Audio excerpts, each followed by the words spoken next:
서울 북촌 한옥마을 새벽 5시였습니다. 골목 사이로 이른 봄바람이 불어왔습니다. 600년 역사를 품은 기와지붕들 사이로 아침 햇살이 스며들었습니다.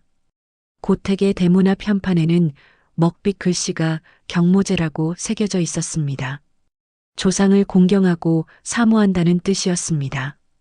이 집은 3대째 한 가문을 지켜온 보금자리였습니다. 한소영은 아침마다 마당으로 나갔습니다. 손에는 물뿌리개가 들려 있었습니다. 마당 한가운데 서 있는 매화나무 앞에 섰습니다. 92년이 된 나무였습니다. 올해도 잘 피었네요. 그녀가 나무를 쓰다듬으며 속삭였습니다. 할아버지께서 독립운동을 하시다 돌아가신 해에 심은 나무였습니다. 1932년 일제강점기였습니다. 할아버지는 상해에서 돌아가셨고 할머니는 이 나무를 심으며 눈물을 흘렸다고 했습니다. 한소영은 62세였습니다. 검은 머리에 은발이 섞여 있었습니다. 주름이 있었지만 얼굴은 단정했습니다. 그녀는 한복 디자이너로 30년을 일했습니다. 5년 전 은퇴했지만 여전히 아침마다 한복을 입었습니다. 물을 주는 그녀의 손놀림은 정갈했습니다. 서두르지 않았습니다. 매일 같은 시간, 같은 방식으로 나무를 돌봤습니다. 40년간 해온 일이었습니다. 어머님, 아침 드세요. 목소리가 들렸습니다. 며느리 최유리였습니다. 그녀는 한복을 입고 상을 들고 나왔습니다. 연두색 저고리에 분홍빛 치마였습니다. 32세의 젊은 여성이었습니다. 고맙다. 한소영이 미소 지으며 대답했습니다. 하지만 그녀의 눈은 며느리를 예리하게 관찰했습니다. 유리의 미소가 예전과 달랐습니다. 입꼬리는 올라갔지만 눈은 웃지 않았습니다.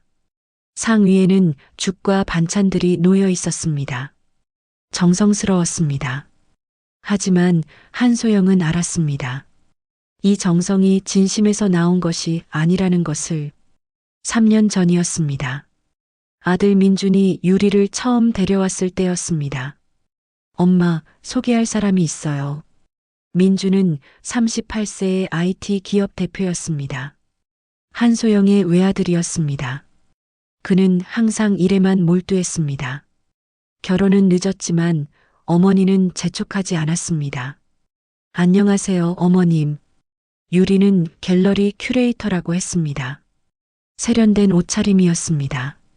말투도 공손했습니다. 그녀는 한복에 관심이 많다고 했습니다. 어머님이 디자이너셨다고 들었어요.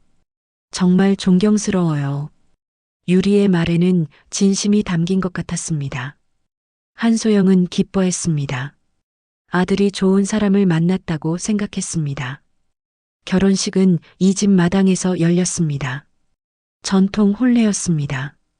유리는 원삼을 입고 눈물을 흘렸습니다. 행복한 눈물처럼 보였습니다. 좋은 며느리를 얻었네요. 하객들이 축하했습니다. 한소영도 그렇게 믿었습니다. 하지만 그것은 착각이었습니다. 첫 1년은 평화로웠습니다. 유리는 부지런했습니다. 아침마다 일찍 일어나 시어머니께 아침상을 차렸습니다. 명절에는 제사 준비를 도왔습니다. 한옥 관리도 함께 했습니다. 하지만 2년 차부터 변화가 시작되었습니다. 유리는 명품 가방을 사기 시작했습니다. 처음에는 한두 개였습니다. 그러다 점점 늘었습니다. 옷도 신발도 액세서리도 모두 명품이었습니다. 유리야, 갤러리 일이 잘 되나 보구나. 한소영이 조심스럽게 물었습니다. 네, 어머님. 요즘 작품들이 잘 팔려요. 유리가 대답했습니다. 하지만 그녀의 눈빛이 흔들렸습니다. 한소영은 그것을 놓치지 않았습니다. 민준에게 물었습니다. 유리 갤러리 일이 잘 되나 봐. 아니요, 작년에 그만뒀어요. 지금은 집에 있어요. 아들의 대답에 한소영은 멈칫했습니다. 유리는 거짓말을 했습니다. 그 이유가 무엇일까요? 6개월 전부터 남편 박진우도 이상했습니다. 65세의 건축가였습니다. 그는 한옥 전문가로 유명했습니다. 40년 결혼 생활 동안 성실했습니다. 하지만 최근 그의 행동이 변했습니다. 늦게 들어오는 날이 많아졌습니다. 휴대폰을 항상 가까이 두었습니다. 샤워 시간도 길어졌습니다. 오늘도 야근이에요? 한소영이 물었습니다. 응, 현장 점검이 있어서. 진우가 대답했습니다. 하지만 그의 셔츠에서 낯선 향수 냄새가 났습니다. 한소영이 쓰지 않는 향이었습니다. 그날 밤 한소영은 잠들지 못했습니다. 침대에 누워 천장을 바라봤습니다. 40년을 함께 산 남편이었습니다. 하지만 지금은 낯선 사람 같았습니다. 설마. 그녀는 생각을 멈췄습니다. 의심하고 싶지 않았습니다. 하지만 마음 한구석이 불안했습니다. 그리고 오늘 미선이 왔습니다. 어머님, 말씀드릴 게 있어요. 미선은 유리의 사촌 동생이었습니다. 35세의 초등학교 교사였습니다. 그녀는 유리와 달랐습니다. 소박했고 정직해 보였습니다. 편하게 말해요. 한소영이 차를 따라주며 말했습니다. 하지만 미선의 손이 떨리고 있었습니다. 찻잔을 제대로 잡지 못했습니다. 언니 유리와 아버님이. 미선의 목소리가 잠겼습니다. 그녀는 휴대폰을 꺼냈습니다. 손가락이 떨렸습니다. 죄송하지만 이걸 보셔야 할 것 같아요. 한소영은 휴대폰을 받았습니다. 화면을 봤습니다. 사진이었습니다. 청담동의 한 레스토랑이었습니다. 창가 자리였습니다. 두 사람이 마주 앉아 있었습니다. 유리와 진우였습니다. 그들은 손을 잡고 있었습니다. 다음 사진으로 넘겼습니다. 두 사람은 키스를 하고 있었습니다. 유리의 손이 진우의 뺨을 감싸고 있었습니다. 한소영의 손이 떨렸습니다. 휴대폰을 떨어뜨릴 뻔했습니다. 하지만 그녀는 표정을 유지했습니다. 한복 디자이너로 살면서 감정을 드러내지 않는 법을 배웠습니다. 언제부터였나요? 한소영의 목소리는 침착했습니다. 떨림이 없었습니다. 6개월 전쯤부터인 것 같아요. 미선이 눈물을 닦았습니다. 언니가 술 취해서 말했어요. 시아버지를 손에 넣었다고. 자랑하듯이. 한소영은 찻잔을 내려놓았습니다. 손은 떨리지 않았습니다. 하지만 가슴속에서 무언가가 타오르고 있었습니다. 분노였습니다. 배신감이었습니다. 언니는 처음부터 계획이 있었어요. 미선이 말을 이었습니다. 이 집과 재산을 노리고 민준 오빠랑 결혼한 거예요. 그리고 이제 시아버지까지. 한소영은 천천히 고개를 끄덕였습니다. 모든 것이 이해되었습니다. 유리의 명품 소비, 거짓말, 변한 태도, 진우의 늦은 귀가, 향수 냄새, 이상한 행동들. 미선 씨. 한소영이 조용히 말했습니다. 이 이야기는 우리 둘만 아는 걸로 해요. 네. 하지만 민준 오빠한테는. 미선이 놀랐습니다. 아직 때가 아니에요. 한소영의 눈빛이 달라졌습니다. 부드러움이 사라졌습니다. 날카로움이 자리했습니다. 어떤 게임에서는 상대가 이겼다고 착각하게 만드는 게 최선의 전략이거든요. 미선이 떠난 후 한소영은 혼자 마당에 섰습니다. 매화나무 앞이었습니다. 꽃잎이 바람에 날려 떨어졌습니다. 그녀는 나무를 바라봤습니다. 92년을 견딘 나무였습니다. 일제강점기, 전쟁, 수많은 계절을 이겨냈습니다. 그리고 여전히 꽃을 피웠습니다. 할아버지. 한소영이 속삭였습니다. 저도 이겨낼 거예요.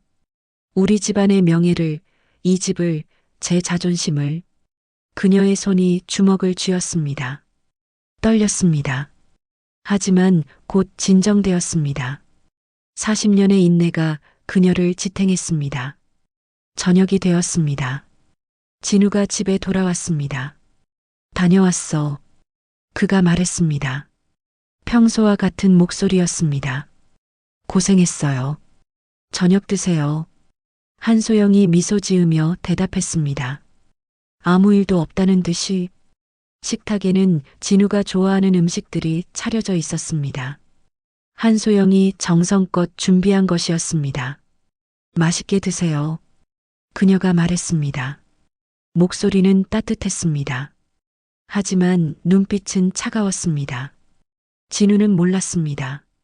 아내가 이미 모든 것을 알고 있다는 것을, 게임이 시작되었다는 것을. 밤이 깊었습니다. 한소영은 서재로 갔습니다.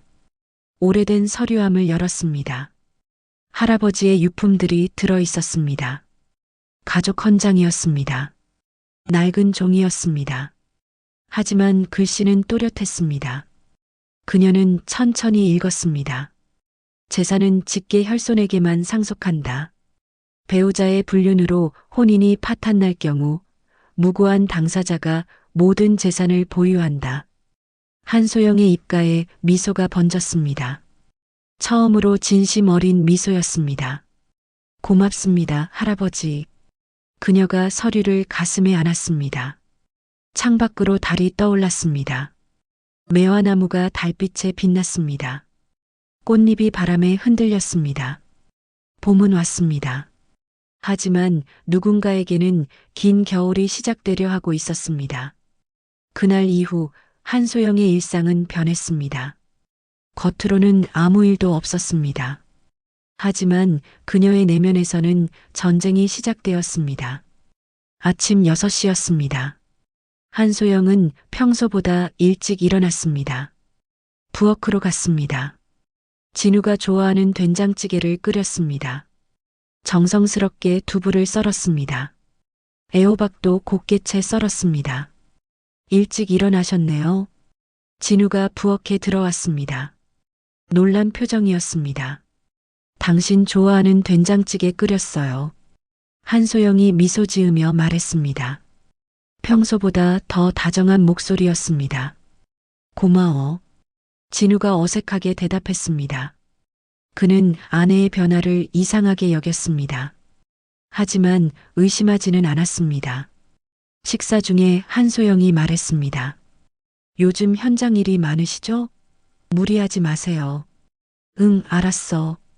진우는 아내를 힐끗 봤습니다. 죄책감이 스쳤지만 금방 사라졌습니다. 유리에게도 한소영은 더 친절했습니다. 며느리가 좋아하는 과일을 사왔습니다. 새로 산 명품 가방을 칭찬했습니다. 예쁜 가방이네. 고마워요, 어머님. 유리는 만족스러워했습니다. 시어머니가 자신을 의심하지 않는다고 생각했습니다. 한소영은 관찰했습니다. 유리와 진우가 주고받는 눈빛을, 식탁 아래에서 스치는 손을, 모든 것을 놓치지 않았습니다. 2주가 지났습니다. 어느 일요일 저녁이었습니다. 온 가족이 모였습니다. 민준도 회사 일을 마치고 왔습니다. 오늘은 제가 고기를 구울게요. 민준이 앞치마를 두르며 말했습니다. 38세였지만 여전히 어머니 앞에서는 아들이었습니다. 우리 아들 최고야. 한소영이 머리를 쓰다듬었습니다. 민준이 웃었습니다. 고기가 지글지글 익었습니다. 연기가 피어올랐습니다. 가족들은 담소를 나눴습니다. 평화로운 저녁이었습니다. 겉으로는 어머님, 유리가 입을 열었습니다. 조심스러운 목소리였습니다. 요즘 아버님이랑 사이가 좀 안 좋으신 것 같아요. 한소영은 고기를 집다 멈췄습니다. 놀란 표정을 지었습니다. 완벽한 연기였습니다. 그래. 최근에 대화가 많이 줄어드신 것 같아서요. 유리의 말에는 걱정이 담긴 듯 했습니다. 하지만 한소영은 알았습니다. 그녀의 눈빛에 숨은 기대감을. 진우가 어색하게 웃었습니다. 무슨 소리야? 우리 괜찮아. 아니에요. 저도 느꼈어요. 유리가 계속 말을 이었습니다. 40년이나 함께 사셨으니 매너리즘에 빠질 수도 있죠. 부부라고 항상 같이 있어야 하는 건 아니잖아요. 유리야, 그게 무슨 말이야? 민준이 아내를 쳐다봤습니다. 이해할 수 없다는 표정이었습니다. 혹시 잠시 떨어져 계시는 게 어떨까요? 유리의 눈빛이 반짝였습니다. 기대감이었습니다. 계획대로 되고 있다는 확신이었습니다. 한소영은 젓가락을 내려놓았습니다. 생각하는 듯 고개를 숙였습니다. 잠시 침묵이 흘렀습니다. 그것도 방법이겠어요, 여보. 한소영이 차분하게 대답했습니다. 엄마. 민준이 놀라서 소리쳤습니다. 무슨 말씀이세요? 갑자기 왜 그러세요? 민준아, 어른들 일이야. 한소영이 아들을 진정시켰습니다. 그녀는 여전히 침착했습니다. 진우도 당황했습니다. 아내가 이렇게 쉽게 동의할 줄 몰랐습니다. 뭔가 이상했습니다. 하지만 유리가 만족스러워하는 모습을 보니 안심했습니다. 잠깐만요, 두 분. 민준이 다시 말했습니다. 이게 무슨 일이에요? 갑자기 떨어져 지낸다니. 괜찮아, 아들.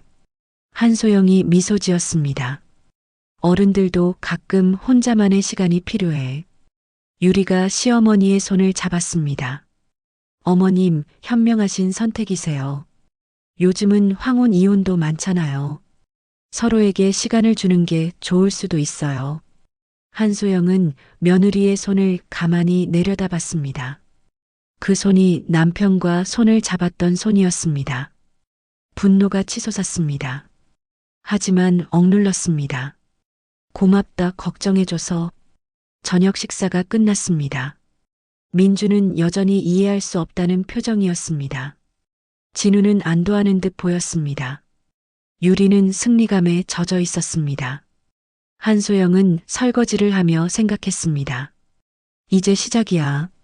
너희들이 원하는 대로 해줄게. 다음 날 월요일 한소영은 서초동으로 향했습니다. 고층 빌딩 12층에 법률사무소가 있었습니다. 이정민 법률사무소라는 간판이 보였습니다. 이정민 변호사는 48세였습니다. 서울대 법대를 나왔습니다. 가사소송 전문가로 유명했습니다. 특히 여성의 권리를 지키는데 탁월했습니다. 어서 오세요, 한소영 선생님. 이정민이 악수를 청했습니다. 그녀는 단정한 정장을 입고 있었습니다. 눈빛이 예리했습니다. 한소영이 자리에 앉았습니다. 그녀는 모든 상황을 설명했습니다. 남편과 며느리의 불륜과 6개월간의 미래에서 미선이 찍은 사진들을 모두 말했습니다. 이정민은 조용히 들었습니다. 고개를 끄덕이며 메모했습니다. 선생님의 경우는 특이합니다. 이정민이 서류를 꺼냈습니다. 북촌 한옥에 대해 조사했습니다.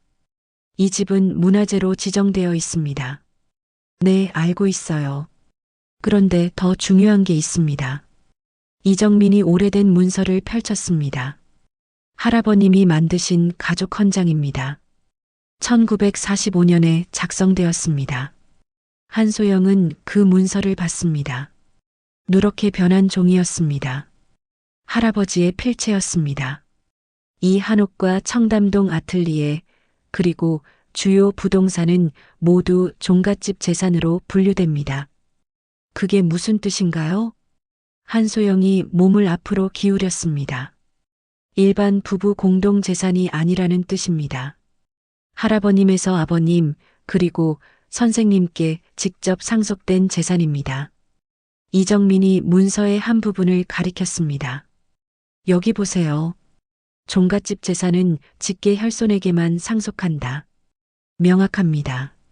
한소영의 심장이 빨리 뛰었습니다.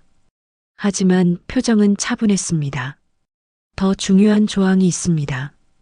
이정민의 손가락이 다른 부분으로 움직였습니다. 배우자의 불륜으로 혼인이 파탄날 경우 무고한 당사자가 모든 종갓집 재산을 보유한다. 유책 배우자는 어떠한 권리도 주장할 수 없다. 한소영은 숨을 멈췄습니다. 천천히 다시 읽었습니다. 한 글자 한 글자 새겼습니다. 이게 정말인가요? 네. 법적으로 완벽하게 유효합니다. 이정민이 확신에 찬 목소리로 말했습니다. 남편분이 이 조항을 알고 계신가요? 아마 모를 겁니다. 한소영이 천천히 대답했습니다. 40년을 함께 살았지만 이런 이야기는 한 적이 없어요. 남편은 대릴 사위로 들어왔고 그렇다면 더 유리합니다. 이정민이 고개를 끄덕였습니다. 대릴 사위로 들어오신 분들은 대부분 이런 조항을 자세히 확인하지 않습니다. 그저 결혼하고 함께 사는 것에만 집중하죠. 한소영은 서류를 다시 봤습니다. 할아버지의 글씨가 눈에 들어왔습니다. 가문의 명예를 지켜라. 부정한 자에게는 관용이 없다. 북촌 한옥의 시간은 얼마나 되나요? 이정민이 물었습니다. 감정가로 120억 정도 됩니다. 문화재라서 더 높을 수도 있어요. 청담동 아틀리에는요? 80억 정도요. 다른 부동산도 있습니까? 강남에 상가 건물이 하나 있어요. 할아버지가 사신 거예요. 이정민이 계산기를 두드렸습니다. 총 300억 정도 되겠네요. 네. 남편분은 이 재산이 모두 공동재산이라고 생각하실 겁니다. 아마도요. 하지만 실제로는 선생님의 개인 재산입니다. 남편분이 불륜을 저질렀으니 이 조항에 따라 아무것도 받을 수 없습니다. 한소영은 40년 만에 처음으로 진심으로 웃었습니다. 미소가 아니었습니다. 웃음이었습니다. 억눌렀던 분노와 배신감이 희망으로 바뀌었습니다. 할아버지, 그녀가 속삭였습니다. 고맙습니다. 이정민이 말했습니다. 이제 증거가 필요합니다. 불륜을 입증해야 합니다. 사진이 있어요. 한소영이 휴대폰을 꺼냈습니다. 미선에게 받은 사진들을 보여줬습니다. 좋습니다. 하지만 더 필요합니다. 더요? 호텔 출입 기록, 신용카드 사용 내역, 문자 메시지. 가능한 많이 모으세요. 어떻게 하죠? 남편분 신용카드 명세서를 확인하세요. 공동명의 카드가 있을 겁니다. 한소영은 고개를 끄덕였습니다. 그리고 이걸 쓰세요. 이정민이 작은 녹음기를 건넸습니다. 대화를 녹음하세요. 자백을 받아내면 좋고요. 알겠습니다. 한소영이 녹음기를 받았습니다. 작고 가벼웠습니다. 하지만 무거운 무기였습니다. 한 가지 더. 이정민이 진지한 표정으로 말했습니다. 절대 들키면 안 됩니다. 그들이 눈치채면 증거를 인멸할 수 있어요. 명심하겠습니다. 계속 다정한 아내로 지내세요. 의심받지 마세요. 네. 한소영이 일어섰습니다. 악수를 나눴습니다. 이정민의 손은 따뜻했습니다. 이길 겁니다. 이정민이 확신에 차서 말했습니다. 저를 믿으세요. 믿어요. 한소영이 대답했습니다. 그녀의 눈에는 결의가 있었습니다. 집으로 돌아오는 길이었습니다. 한소영은 버스를 탔습니다. 창밖을 봤습니다. 서울거리가 스쳐 지나갔습니다. 40년의 결혼 생활이 떠올랐습니다. 처음 만났을 때의 진우. 젊고 열정적이었습니다. 한옥을 사랑했습니다. 전통을 존중했습니다. 결혼식 날도 생각났습니다. 비가 왔습니다. 하지만 행복했습니다. 평생 지켜주겠다던 그의 약속. 민준이 태어났을 때 진우는 울었습니다. 기쁨의 눈물이었습니다. 좋은 아버지가 되겠다고 했습니다. 함께 키운 세월. 아들이 학교 갈 때, 대학 갈 때, 회사 세울 때 진우는 항상 옆에 있었습니다. 언제부터 변한 걸까? 한소영은 생각했습니다. 언제부터 남편의 눈빛이 달라졌을까? 언제부터 거짓말을 하기 시작했을까? 아니면 원래 이런 사람이었나? 40년을 함께 살았지만 진짜 그를 알았던 걸까요? 버스가 북촌에 도착했습니다. 한소영은 내렸습니다. 좁은 골목을 걸었습니다. 한옥들이 줄지어 있었습니다. 경모재가 보였습니다. 그녀의 집이었습니다. 할아버지의 집이었습니다. 3대가 지켜온 집이었습니다. 이 집만은 지켜야 해. 한소영이 다짐했습니다. 대문을 열었습니다. 마당에 들어섰습니다. 매화나무가 그녀를 맞이했습니다. 유리가 나왔습니다. 밝은 미소였습니다. 어디 다녀오셨어요? 친구 만나고 왔어. 한소영이 자연스럽게 거짓말했습니다. 아, 그러셨구나. 저녁 준비할게요. 한소영은 방으로 들어갔습니다. 문을 닫았습니다. 가방에서 녹음기를 꺼냈습니다. 작은 기계였습니다. 하지만 강력한 무기였습니다. 서랍 깊숙이 숨겼습니다. 아무도 찾을 수 없는 곳이었습니다. 창밖을 봤습니다. 매화나무가 보였습니다.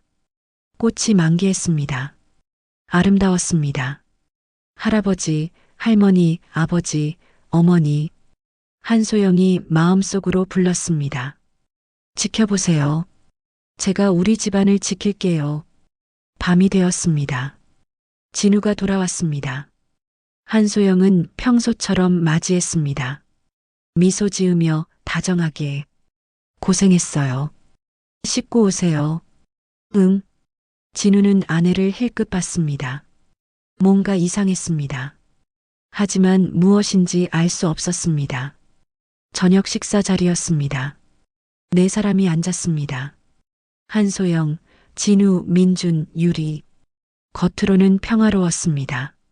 하지만 한소영은 알았습니다. 폭풍 전에 고요라는 것을. 어머니, 정말 괜찮으세요? 민준이 조심스럽게 물었습니다. 괜찮아, 아들아. 한소영이 아들의 손을 잡았습니다. 어른들 일은 어른들이 알아서 해.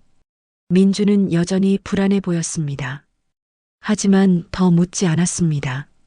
식사가 끝났습니다. 설거지를 하던 한소영은 문득 거울을 봤습니다. 62세의 여자가 보였습니다. 주름이 있었습니다. 백발이 섞여 있었습니다. 하지만 눈빛은 예전과 달랐습니다. 더 날카로웠습니다. 더 강했습니다. 이제 시작이야. 그녀가 거울 속 자신에게 말했습니다. 진짜 전쟁은 이제부터야.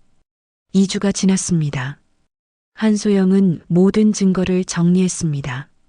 사진, 호텔 영수증, 신용카드 명세서, 문자 메시지. 빈틈 없었습니다. 어느 저녁이었습니다. 진우가 거실로 한소영을 불렀습니다. 그의 표정은 진지했습니다. 소영아, 우리 이야기 좀 하자. 한소영은 차를 따르고 있었습니다. 손을 멈추지 않았습니다. 무슨 이야기? 솔직히 말할게. 진우가 소파에 앉았습니다. 손을 모았다 폈다 했습니다. 긴장하고 있었습니다. 우리 이제 각자의 길을 가는 게 어떨까? 한소영은 찻잔을 내려놓았습니다. 천천히 진우를 바라봤습니다. 예상했다는 듯 조용히 고개를 끄덕였습니다. 그게 당신이 원하는 거라면. 진우는 당황했습니다. 아내가 울거나 화를 낼 거라 생각했습니다. 매달리며 용서를 구할 거라 예상했습니다. 하지만 한소영은 침착했습니다. 정말 괜찮아? 40년을 함께 살았잖아요. 당신이 원한다면 존중할게요. 한소영의 목소리는 평온했습니다. 하지만 눈빛은 차가웠습니다. 재산 분할은 공정하게 하자. 진우가 말을 이었습니다. 나도 40년을 이 집을 위해 일했어. 한옥 보수도 내가 했고 관리도 내가 했잖아. 당연하죠. 한소영이 고개를 끄덕였습니다. 진우는 안도의 한숨을 쉬었습니다. 변호사 선임했어? 아니요, 아직. 한소영이 거짓말을 했습니다. 내가 좋은 변호사 소개해 줄까? 괜찮아요. 제가 알아볼게요. 진우는 이상했습니다. 아내가 너무 쉽게 동의했습니다. 하지만 의심하지 않았습니다. 오히려 일이 쉽게 풀려서 다행이라고 생각했습니다. 다음 날 오후였습니다. 유리가 한소영을 찾아왔습니다. 얼굴에는 가짜 걱정이 가득했습니다. 어머님, 많이 힘드시죠? 괜찮아. 한소영이 차를 따라 주었습니다. 제가 변호사 소개해 드릴게요. 친한 언니가 알고 있는 분인데. 괜찮아. 이미 선임했어. 유리의 손이 찻잔을 잡다 멈췄습니다. 누구요? 이정민 변호사님. 유리의 얼굴이 굳었습니다. 찻잔을 내려놓았습니다. 이정민. 변호사요? 응. 가사소송 전문가래. 한소영이 담담하게 말했습니다. 유리의 반응을 놓치지 않았습니다. 어머님. 유리가 입술을 깨물었습니다. 이정민은 업계에서 여성들의 복수자로 불렸습니다. 이혼 소송 승소율 95%. 남편들이 가장 두려워하는 변호사였습니다. 왜? 문제 있어? 아니요. 그냥. 유리는 더 이상 말하지 못했습니다. 그녀는 자리에서 일어났습니다. 갑자기 일이 생각나서요. 먼저 갈게요. 그래. 한소영은 유리가 황급히 나가는 모습을 지켜봤습니다. 그녀의 입가에 미소가 번졌습니다. 첫 번째 타격이었습니다. 일주일 후 서초동 법률사무소였습니다. 큰 회의실에 양측이 마주 앉았습니다. 한쪽에는 진우와 그의 변호사가 앉았습니다. 유리도 함께였습니다. 그녀는 증인으로 왔다고 했습니다. 반대편에는 한소영과 이정민이 앉았습니다. 민준도 어머니 옆에 있었습니다. 진우 측 변호사가 서류를 펼쳤습니다. 40대 남성이었습니다. 자신만만한 표정이었습니다. 협의 이혼이니 원만하게 진행합시다. 그가 제안서를 내밀었습니다. 북촌 한옥은 문화재라 관리가 어렵습니다. 박진우 씨가 계속 관리하는 게 좋겠습니다. 한소영은 서류를 받아봤습니다. 읽지 않았습니다. 한소영 씨는 강남 아파트 한 채와 현금 10억 원을 받으시면 됩니다. 잠깐만요. 이정민이 끼어들었습니다. 그녀의 목소리는 차가웠습니다. 북촌 한옥이 부부 공동 재산이라는 법적 근거가 있나요? 40년을 함께 살았는데 당연히 근거를 묻는 겁니다. 이정민이 서류 뭉치를 꺼냈습니다. 책상 위에 펼쳤습니다. 이 한옥은 1950년 한소영 씨 할아버님이 매입하셨습니다. 등기부등본 확인하세요. 진우의 얼굴이 창백해졌습니다. 아버님에서 한소영 씨로 직접 상속되었습니다. 박진우 씨 명의는 단 한 번도 들어간 적 없습니다. 하지만 40년을 함께 진우의 변호사가 말하려 했습니다. 그리고 이것 보세요. 이정민이 오래된 문서를 꺼냈습니다. 가족 헌장입니다. 1945년 작성되었죠. 여기 7조 읽어보시겠습니까? 진우가 서류를 집어들었습니다. 손이 떨렸습니다. 배우자의 불륜으로 혼인이 파탄날 경우 무고한 당사자가 모든 종갓집 재산을 보유한다. 이정민이 또박또박 읽었습니다. 여기 박진우 씨 서명 맞죠? 결혼할 때 하셨던. 진우는 대답하지 못했습니다. 기억났습니다. 40년 전 장인어른이 건넨 서류. 대충 읽고 서명했던 그 문서. 불륜? 무슨 소리야? 진우가 벌떡 일어섰습니다. 나는 아내를 배신한 적 없어. 증거가 있습니다. 이정민이 사진들을 펼쳤습니다. 하나씩 테이블 위에 놓았습니다. 청담동 레스토랑. 손을 잡은 진우와 유리. 호텔 입구. 함께 들어가는 두 사람. 호텔 복도. 포옹하는 모습. 이건 오해야. 진우가 소리쳤습니다. 유리는 고개를 숙이고 있었습니다. 청담동 라벨 호텔 CCTV입니다. 이정민이 USB를 내밀었습니다. 지난 6개월간 23회 출입 기록입니다. 날짜와 시간 모두 기록되어 있습니다. 그건 진우는 변명할 말을 찾지 못했습니다. 신용카드 명세서도 있습니다. 최유리 씨 명품 구매네요. 모두 박진우 씨 카드로 결제되었습니다. 이정민이 서류를 하나씩 쌓았습니다. 문자 메시지도 있습니다. 여보, 사랑해요. 보고 싶어요. 모두 두 분이 주고받은 메시지입니다. 방 안이 조용해졌습니다. 진우는 주저앉았습니다. 유리는 파랗게 질린 채 아무 말도 하지 못했습니다. 그러니까 결론은 이겁니다. 이정민이 차갑게 말을 이었습니다. 박진우 씨는 유책 배우자입니다. 가족 헌장에 따라 종갓집 재산에 대한 모든 권리를 상실합니다. 그럼 나는? 진우가 떨리는 목소리로 물었습니다.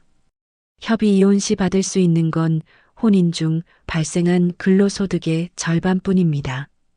건축사무소 수익은? 그것도 공동재산이 아닙니다. 사무실 건물주가 한소영 씨거든요.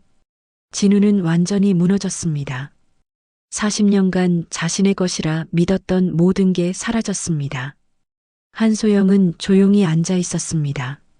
그녀는 진우를 봤습니다. 한때 사랑했던 남자였습니다. 아들의 아버지였습니다. 40년을 함께 산 동반자였습니다. 하지만 지금 그는 낯선 사람이었습니다. 여보, 진우가 아내를 봤습니다. 애원하는 눈빛이었습니다. 미안해. 내가 잘못했어. 다시 시작할 수 없을까? 한소영은 고개를 저었습니다. 40년 믿었던 사람이 저를 배신했어요. 그것도 우리 며느리와. 그녀의 목소리는 떨리지 않았습니다. 용서는 못해요. 하지만 증오도 안 할게요. 한소영이 일어섰습니다. 그냥 각자의 길을 가요.